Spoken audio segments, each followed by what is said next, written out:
Basically point भी यही है कि सेक्स सब करते हैं, लेकिन सेक्स के बारे में कोई खुल के बात नहीं करता, है ना। सेक्स के बारे में पता सबको है।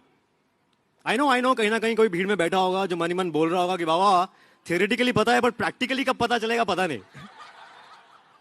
तो मैं आपको ये बोलूंगा कि भाई या बहन, सब्र करो, होगा, जरूर होगा।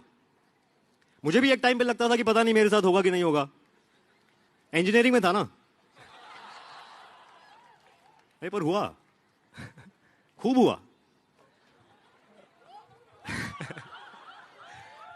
प्यार हुआ, रिलेशनशिप हुई, 3 साल तक प्यार किया, फिर 6 महीने पहले उसकी शादी हो गई। मुझसे नहीं। रिलेशनशिप की शुरुआत में ना ज्यादा कुछ समझ नहीं आता है।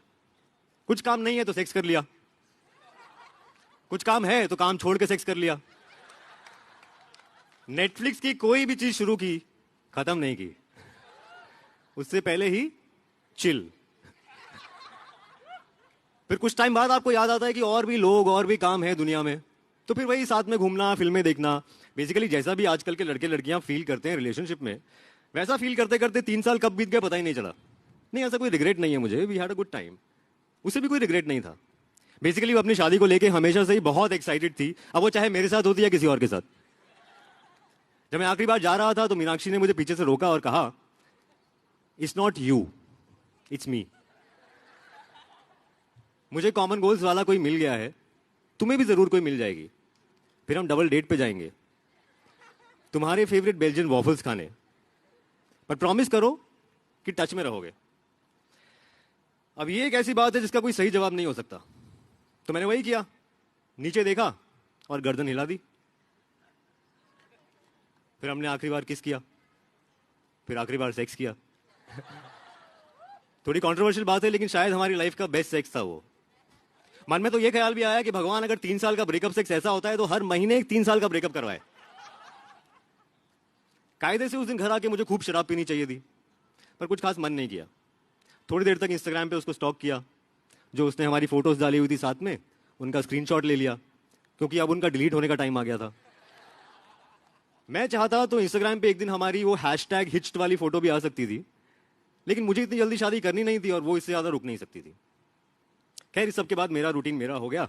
घर से ऑफिस, ऑफिस से घर, कहीं भी जाना हो, किसी के भी साथ जाना हो, सब मेरा अपना डिसीजन। वीकेंड पे दोस्तों के साथ 1-2 ड्रिंक्स पी लेना, ऑफिस में थोड़ा बहुत फ्लर्ट कर लेना, काफी था। रिलेशनशिप के मूड में मैं था नहीं, तो मेरे दोस्तों ने कहा that I should try casual sex. अब ये एक ऐसा टर्म है जो मैंने बहुत सुना था लेकिन कभी भी समझा नहीं था, क्योंकि मेरे हिसाब से सारा सेक्स कैजुअली होता है। मतलब सूट और टाई पहन के सेक्स करेंगे तो उसको फॉर्मल सेक्स तो नहीं कह सकते। तो मैंने इस बात को ज्यादा इंपॉर्टेंस नहीं दिया। मैंने सोचा जो होगा देखेंगे। फ्रेंड्स के थ्रू उनके कुछ सिंगल फ्रेंड से मिला, थोड़ा बहुत हुआ कैजुअल सेक्स। मुझे ये समझ में आया कि अगर कुछ भी रोमांटिक बोलने का मन करे, मत बोलो, कडलिंग वडलिंग मत करो, और ये तो बिल्कुल अज्यूम मत करो कि उसका कैजुअल सेक्स सिर्फ आपके साथ हो रहा है। बेसिकली इस तरह के कुछ रफ रूल्स मुझे समझ में आने लगे कैजुअल सेक्स के बारे में। पर किसी से भी 2-3 बार से ज्यादा मिला नहीं, बात ही नहीं बनी, क्योंकि बातें नहीं हुई। जिस तरह की बातें मीनाक्षी के साथ होती थी, जो कहां से कहां ट्रैवल कर जाती थी, पॉलिटिक्स और आर्ट से लेके डेली लाइफ की टुच्ची चीजों के बारे में, वैसी रेंज कहीं मिल नहीं पाई। कहीं ना कहीं आकर ऑकवर्ड पॉजेस शुरू हो जाते थे। वहां पे घर वालों को भी समझ में आ गया था कि ब्रेकअप टाइप कुछ हो गया है। माँ ने फोन पे वैसी बातें करना शुरू कर दिया कि फलाने रिश्तेदार की एक बेटी है, दिमाग के रिश्तेदार की जानकारी में एक लड़की है, वो भी आईटी कंपनी में काम करती है। तो मैंने मम्मी को बहुत समझाया लेकिन वो मानी ही नहीं। तो मैंने एक दिन उनको गुस्से में बोल दिया कि मम्मी, मुझे शादी नहीं करनी है, मुझे कैजुअल सेक्स करना है। मम्मी कुछ देर तक कुछ नहीं बोली, कुछ दिनों तक फोन भी नहीं किया, और जब फोन किया तो शादी की बात नहीं की। एक दिन मजाक मजाक में मेरे दोस्त ऋषभ ने मेरे फोन पे टिंडर डाउनलोड किया और मेरी प्रोफाइल बना दी। मैंने उसे कन्फ्रंट किया कि देखो ये साइबर क्राइम है, और अगर प्रोफाइल बनाई है तो फोटो अच्छी लगाते, और मुझे नहीं मिलना यार ऐप के थ्रू किसी से। बात आई गई हो गई। 2-3 हफ्ते तक मैंने ऐप खोली नहीं। ऋषभ कभी कभी लंच टाइम में मेरे फोन से लोगों को राइट स्वाइप मारता था, उसे लगता था कि मुझे पता नहीं। एक दिन संडे को अलमारी समेट रहा था तो मीनाक्षी के दिए हुए कुछ पुराने गिफ्ट्स मिले। थोड़े अजीब से हार्मोन्स रिलीज हो गए बॉडी में, थोड़ा रोना आ गया। मैंने रियलाइज किया कि ब्रेकअप से लेकर आज तक मैं अच्छे से रोया नहीं था, तो मैंने अपने आप को रोका नहीं और 1-2 घंटा रोने दिया। जब रोना खत्म हुआ तो हाथ अपने आप फोन की तरफ गया और टिंडर खुल गया। देखा तो वहां 2-3 मैचेस हुए हुए थे। तो मैंने एक प्रोफाइल खोली, फोटो खोली, नीचे नाम लिखा था हिमानी, एज लिखी थी 26 और बायो में लिखा था नॉट हियर फॉर हुकअप्स। आगे लिखा था क्रीप स्टे अवे।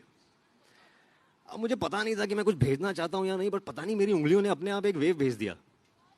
इतने में वहां से भी एक वेव आया। मैंने जल्दी से एक फनी ओपनिंग लाइन सोचनी शुरू कर दी। मेरा दिमाग घोड़ों की स्पीड से दौड़ रहा था, टाइम भी लग रहा था। मैंने फाइनली लिखा hi Himani. Lamest opening line ever. वहां से रिप्लाई आया, actually this is Himani's friend, I run her account. मुझे लगा क्या वियर्ड लोग हैं यार, पर फिर अपने दोस्त ऋषभ की याद आई। फिर वहां से सवाल आया, are you a genuine person, you not a creep ना। मैंने बोला बहन, अगर मैं क्रीप होता तो क्या मुझे पता होता कि मैं क्रीप हूं? और अगर मुझे पता होता कि मैं क्रीप हूं तो मैं आपके पूछने में बता देता कि हाँ मैं क्रीप हूं। वहां से साइलेंस। तो मुझे लगा चलो इस ऐप से भी पीछा छूटा। मैं लॉग आउट मारने वाला था कि तभी वहां से मैसेज आया कि sorry, actually this is me only Himani. मुझे थोड़ी हंसी आ गई। मैंने उसको बताया कि यार मैं तो एक्चुअली में फर्स्ट टाइम यूज कर रहा हूं, अदरवाइज मेरा फ्रेंड यूज करता है। उसे भी थोड़ी हंसी आ गई। हमारी थोड़ी देर चैट हो गई। एंड में मैंने उसका नंबर मांगा, तो साइलेंट हो गई। उसके साइलेंस से मैं थोड़ा इरिटेट हो गया, तो मैंने अपना नंबर वहां लिख दिया और चुपचाप लॉग आउट मार के सो गया। अगले दिन सुबह 11 बजे मुझे एक अननोन नंबर से व्हाट्सएप आया, हाय हिमानी दिस साइड। हमने थोड़ी देर व्हाट्सएप पे चैट किया। मैंने उसका नंबर हिमानी टिंडर के नाम से सेव कर लिया। हमने डिसाइड किया कि रात को 8 बजे फोन पे बात करते हैं। तो उस दिन मैं ऑफिस से थोड़ा जल्दी घर निकल गया ताकि ट्रैफिक में फंसा हुआ ना मिलूं। घर पहुंचकर 8 बजने का इंतजार करने लगा। तकरीबन 8 बजे हिमानी टिंडर का कॉल आया। मैंने अपने कमरे का दरवाजा बंद किया। एसी भी थोड़ी ज्यादा आवाज करता हुआ लग रहा था, तो उसे भी बंद कर दिया। हाय मैंने कहा। हेलो उसने कहा। थोड़ा अजीब था। मतलब मैं पहली बार किसी लड़की से फोन पे बात कर रहा था जिससे मैं रियल लाइफ में मिला नहीं था। मतलब वो क्रेडिट कार्ड और लोन बेचने वाली लड़कियों को छोड़ के। और एक और प्रॉब्लम थी, मुझे फोन पे बात करना आता नहीं था। मतलब फेस टू फेस करवा लो, काम की बात करवा लो, लेकिन एक पॉइंट पे मैं फोन पे ज्यादा बात नहीं कर पाता था। और मीनाक्षी को भी शुरू में इससे प्रॉब्लम रही थी, लेकिन बाद में वो समझ गई थी। अब मुझे पता नहीं था कि हिमानी टिंडर ये बात समझेगी कि नहीं समझेगी, पर उसकी जरूरत नहीं पड़ी। 8 से 10 कब बज गए पता नहीं चला। फोन रखने के बाद थोड़ी देर व्हाट्सएप भी चला। एंड में गुड नाइट के साथ डरते डरते मैंने 3 किस वाले इमोटिकॉन्स भेज दिए। नहीं, मुझे लगा कहीं ये वही क्रीप वाला बिहेवियर तो नहीं है जिसकी वो बात कर रही थी। कुछ सेकंड्स के वेट के बाद, जो उस टाइम पे घंटों जैसे लग रहे थे, वहां से भी 3 किस वाले इमोटिकॉन्स आ गए। उस टाइम पे हमको पता नहीं था कि ये 3 किस वाले इमोटिकॉन्स हमारा गुड नाइट ट्रेडिशन बनने वाले हैं। अगले दिन हम लोग उसके घर पे मिले। थोड़ी देर तक हम लोग एक दूसरे की प्रोफाइल फोटोज से कंपेयर करते रहे। उसके बाद खूब सारी बातें हुई। उसके बाद खूब सारा सेक्स। उसके बाद खूब सारी बातें हुई। मुझे तो बहुत मजा आ रहा था और मुझे ऐसा लग रहा था कि उसे भी बहुत मजा आ रहा है। ऐसे ही हम 2-3 बार मिले। चौथी बार पे एक पॉइंट पे वो मेरी तरफ मुड़ी और उसने कहा, listen, let's not fall in love. मैं थोड़ा कंफ्यूज हो गया। उसने शायद मेरे चेहरे पे सवाल पढ़ लिया, तो खुद ही जवाब देने लगी कि आई नो मैंने प्रोफाइल में लिखा था नॉट हियर फॉर हुकअप्स, पर क्या लिखूं, हियर फॉर हुकअप्स। पता है कैसे कैसे लड़के कैसे कैसे मैसेज करेंगे। मैं बात समझ रहा था, लेकिन मेरे पास कुछ जवाब नहीं था। तो उसने दोनों हाथों से मेरे चेहरे को पकड़ा और कहा, I am just not looking for a relationship. एक तो मेरे मन की बात छीन ली, ऊपर से इतना ऑनेस्टली कहा कि मैं और अट्रैक्ट हो गया उसकी तरफ। अब ऑफिस के बाद ऐसे रेगुलरली मिलने का सिलसिला शुरू हो गया। नहीं मिल पाते थे तो फोन पे बात कर लेते थे। काफी आइडियल सिचुएशन थी, कोई था भी, किसी की बंदिश भी नहीं थी। अगर मिलने का मन ना भी करे तो मैं बोल देता था। अगर ऑफिस में किसी से फ्लर्टिंग हो जाए तो मैं बोल देता था। वो भी अपनी लाइफ के बारे में सब कुछ मुझे साफ साफ बता देती थी। मैं अपने दोस्तों को बताना चाहता था कि यार देखो, ये है आइडियल कैजुअल सेक्स। एक दूसरे का बचपन, ex boyfriend, ex girlfriend, crushes, films, food, sports, BJP, Congress, उसके साथ कोई भी चीज ऑफ टॉपिक नहीं थी। कुछ दिनों बाद मेरा 8-10 दिन के लिए घर जाने का प्लान बना। एक रात पहले हम साथ में ही थे। थोड़ा अजीब था। मिलने के बाद पहली बार ऐसा होने वाला था कि 10 दिन के लिए हम नहीं मिलने वाले थे। वो थोड़ी चुप थी, मैं भी थोड़ा चुप था। हम दोनों ने इस बारे में बात भी की कि यार हमें ऐसा अजीब क्यों लग रहा था, बिकॉज हम तो रिलेशनशिप में भी नहीं थे, this was just casual right. मैं जा रहा था तो उसने चुपके से कहा आई विल मिस यू। मैंने उसे गले से लगाया, मैंने कहा I will miss you too. हमने एक दूसरे को कहा था कि हम ऐसी बातें नहीं करेंगे, लेकिन ये बात तो सच थी ना, जो बात सच हो वो बोल देनी चाहिए। आई मिस्ड हर। 10 दिन बहुत मुश्किल से कटे, उसके भी और मेरे भी। हमने तो फोन पे हंसते हुए बात भी की कि यार इतनी प्लानिंग के बाद भी फंस गए हम लोग। फंस तो गया था मैं। कुछ चीजें ऐसा लग रहा था कि पहली बार फील हो रही हैं। मतलब आपको कभी ऐसा फील हुआ है कि आप एक जगह पे नहीं हो, आप यहां भी हो जहां आप हो और आप वहां भी हो जहां वो है। खैर 10 दिन बाद मैं वापस आया, भयंकर सेक्स हुआ। मतलब ऐसा कि रोना आ गया मुझे, थोड़ा एम्बैरेस फील किया मैंने। पर हिमानी की खूबी भी यही थी कि कभी भी जज फील नहीं किया उसके साथ।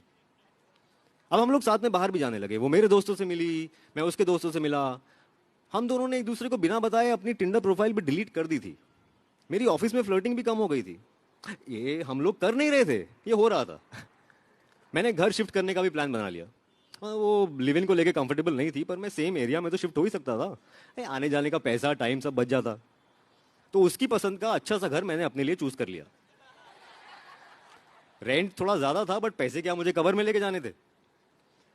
तो ऑफिस के बाद मैं ब्रोकर को टोकन अमाउंट देने जा रहा था, उसका फोन आया, रो रही थी। उसने मुझे सीधा घर आ जाने को कहा। मैं घर पे पहुंचा, वो मुझे देख के और रोने लगी, चुप ही नहीं हुई।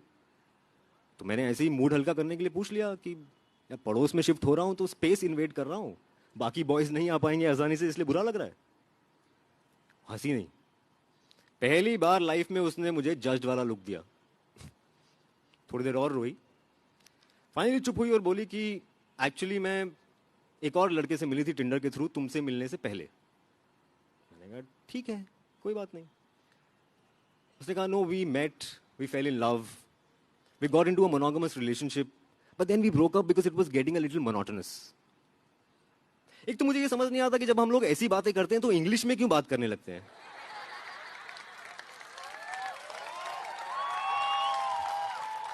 नहीं, उसका रीजन ये है कि हमको मोनोगमस मोनोटोनस की हिंदी आती नहीं है।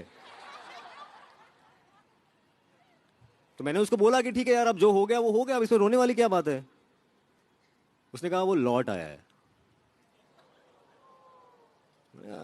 लौट आया है मतलब?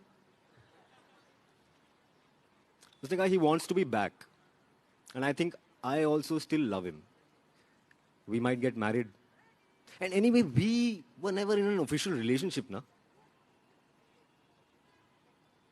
बात तो सही थी, रिलेशनशिप तो नहीं था हमारा, हमारा हमारा तो कैजुअल था ना। पर पता नहीं क्यों रोना आ गया, फूट फूट के रोया मैं। और सुबह 7 बजे तक यही सिलसिला चला, कभी वो चुप होती तो मैं रोने लगता, मैं चुप होता तो वो रोने लगती। बीच में 3-4 बजे मैंने ऐसे ही कैजुअली पूछ लिया, should we have breakup sex. एक ही रात में दूसरी बार उसने मुझे जज्ड वाला लुक दिया और बोली please please don't be a creep. मुझे लगा मैं शायद क्रीप ही हूं। उसने साफ साफ लिखा था प्रोफाइल में क्रीप स्टे अवे, तो मुझे स्टे अवे ही करना चाहिए था। यार मैं जब वहां से जा रहा था तो मीनाक्षी ने मुझे पीछे से रोका, सॉरी हिमानी हिमानी ने मुझे पीछे से रोका और कहा it's not you, it's me. मुझे कॉमन गोल्स वाला कोई मिल गया है, तुम्हें भी जरूर कोई मिल जाएगी, फिर हम डबल डेट पे जाएंगे तुम्हारे फेवरेट बेल्जियन वॉफल्स खाने, बट प्रॉमिस करो कि टच में रहोगे। मैंने वही किया, नीचे देखा और गर्दन हिला दी।